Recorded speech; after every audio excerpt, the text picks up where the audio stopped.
Hi prince මේ තියෙන්නේ orange පාට තැඹිලි.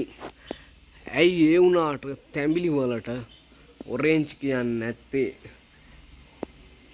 ඒත් එක්කම මෙන්න මේ ආකාරයට අපි හැරීගෙන යනකොට මෙන්න මෙතන ඔරෙන්ජ් ටී-ෂර්ට් එකක් තියෙනවා.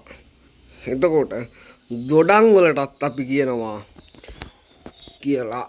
එතකොට මේකට ඔරෙන්ජ් කියනවා නම් තැඹිලි වලට ඉංග්‍රීසියෙන් කියන නම කුමක්දයි කියලා අහනවා. ඇයි අතර එහෙම වෙන්නේ? දොඩම් වලට ඔරෙන්ජ් නෙවෙයිනේ කියන්නේ.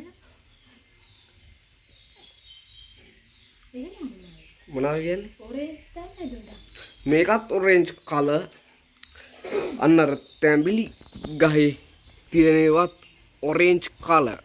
එතකොට මේකට කියන්නේ ඇත්ත නම ඔරෙන්ජ්. අරකට ඉංග්‍රීසි නම කුමක්දයි කියලා මා ප්‍රශ්න අහනවා.